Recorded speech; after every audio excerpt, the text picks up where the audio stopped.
अस्सलामुअलैकुम रहमतुल्लाहि व बरकातुहू। उम्मीद करती हूँ कि आप तमाम खैरियत से होंगे। आज हम मज़मून उर्दू का मुतालिया करेंगे। जैसा कि आप सब जानते ही होंगे कि हमने पिछली जमात में सबक खुशी की तलाश से मुताल्लिक़ पहली और दूसरी इबारत का मुतालिया किए थे और आगे की इबारतें रह गई थी। आज इस कमरे जमात में उन इबारतों को मुकम्मल करने की कोशिश करेंगे। पिछली जमात में हुआ ये था कि एक वज़ीर जो मुतमईन और खुश शख्स है उसकी तलाश में बाहर निकल पड़ा था तो उसे वो शख्स ना मिल सका। मायूस होकर वज़ीर महल की तरफ वापस होने लगा। मायूस हो गया कौन? वज़ीर महल की तरफ वापस होने लगा। रास्ते में एक झोंपड़ी मिली। रास्ते में क्या है, उसे एक झोंपड़ी नज़र आई। किसको? वज़ीर को। जब वो झोंपड़ी के करीब पहुंचा तो इसके एक आवाज़ झोंपड़ी में एक शख्स दुआ मांग रहा था, या अल्लाह तू कितना अच्छा है, तूने मुझे बहुत कुछ दिया है, तेरी मेहरबानी से मैं मुतमईन और खुश हूँ।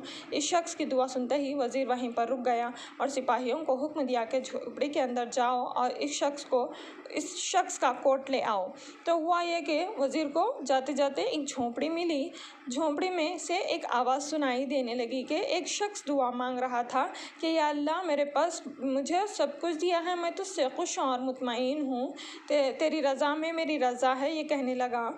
ये दुआ एक शख्स कर रहा था झोंपड़ी में से। वो कौन से ने? वज़ीर सुनकर वहीं पर रुक गया और अपने सिपाहियों से हुक्म दिया कि जाओ, अंदर जाओ, उस शख्स का कोट ले आओ। उससे कहीं कि बादशाह बीमार है। यानी अपने सिपाहियों से कहने लगा वज़ीर के उससे कहें, वो शख्स कहें जो कि दुआ मांग रहा है कि बादशाह बीमार है और इसका कोट पहनकर वो सेहतयाब हो जाएंगे। वो शख्स से कहने के लिए अपने सिपाहियों से कह रहा है ये वज़ीर कि उससे कहे कि बादशाह बीमार है और उसका कोट पहनकर वो सेहतयाब हो जाएंगे। इसके बदले में इसको बहुत इनामात देंगे। इसके बदले में, कोट के बदले में क्या है, उसे बहुत सारे इनामात देंगे। वज़ीर अपने सिपाहियों को हुक्म देकर झोंपड़ी के अंदर भेज रहा है।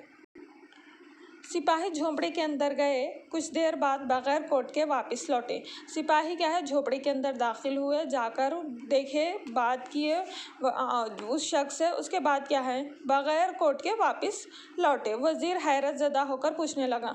और वज़ीर जो है बाहर खड़ा हुआ था, वो हैरत ज़दा होकर, परेशान होकर पूछने लगा, कोट क्यों नहीं लाए? अपने सिपाहियों से वज़ीर पूछने लगा, कोट क्यों नहीं लाए? क्या वो शख्स खुश नहीं है?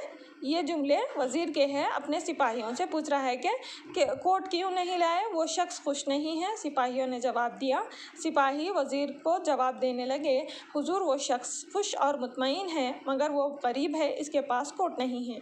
तो वज़ीर से कहने लगे सिपाही कि हुजूर वो शख्स खुश और मुतमईन है अपनी ज़िंदगी से, लेकिन क्या है, वो गरीब होने की वजह से उसके पास कोट नहीं है। वज़ीर वापस आया और बादशाह को सारा वाक़या सुनाया। वज़ीर वापस आ गया बादशाह के पास और बादशाह को ये सारा माजरा सुनाने लगा। बादशाह ने सोचा वो एक गरीब शख्स है, इसके पास पहनने के लिए कोट तक नहीं है। बादशाह सोचने लगा कि उसके पास, वो गरीब होने के बावजूद उसके पास पहनने के लिए कोट तक नहीं है, फिर भी वो खुश है। गरीब होने के बावजूद उसके पास पहनने के लिए कोट नहीं है, फिर भी वो खुश है। मेरे पास इतनी सारी दौलत है, ऐशो आराम का सब सामान है, मगर मैं फ़िक्रमंद रहता हूँ। बादशाह सोचने लगा कि वो गरीब है, लेकिन फिर भी अल्लाह की तरफ से वो मुतमईन ज़िंदगी गुजारा, खुश हाल ज़िंदगी गुजारा, लेकिन मेरे पास इतना सब कुछ होने के बावजूद, यानी ऐश व आराम की ज़िंदगी, सामान सब कुछ होने के बावजूद, सारी दौलत होने के बावजूद मैं क्या हूँ, फ़िक्रमंद रहता हूँ। मैं क्यों फ़िक्रमंद रहूँ? मुझे इससे सबक सीखना चाहिए। ये बादशाह सोचने लगा कि मुझे इससे सबक सीखना चाहिए। अब वो खुश रहने लगा। अब क्या है, बादशाह उससे एक सबक सीख गया कि वो गरीब होने के बावजूद भी अल्लाह ताला से खुश है, अपनी ज़िंदगी से खुश है। तो मेरे पास दौलत, ऐशो आराम का सामान सब रहने के बावजूद मैं क्यों फ़िक्रमंद रहूँ? मैं भी खुश रहूँगा आज से। ये बादशाह सोचने लगा और खुश रहने लगा। रफ्ता रफ्ता इसकी सेहत भी ठीक हो गई। बादशाह ने इस गरीब और मुतमईन आदमी को बहुत से तोहफे भेजे। वो शख्स, बादशाह क्या करा, वो शख्स को जो गरीब था उससे सबक सीखकर उसे बहुत सारे तोहफे भेजे और बादशाह की तबीयत भी ठीक हो गई। उम्मीद करती हूँ कि आप सबको आज हमारे उन्वान खुशी की तलाश से मुताल्लिक़ समझ में आया होगा। यहाँ पर चंद अल्फाज के माने दिए गए हैं।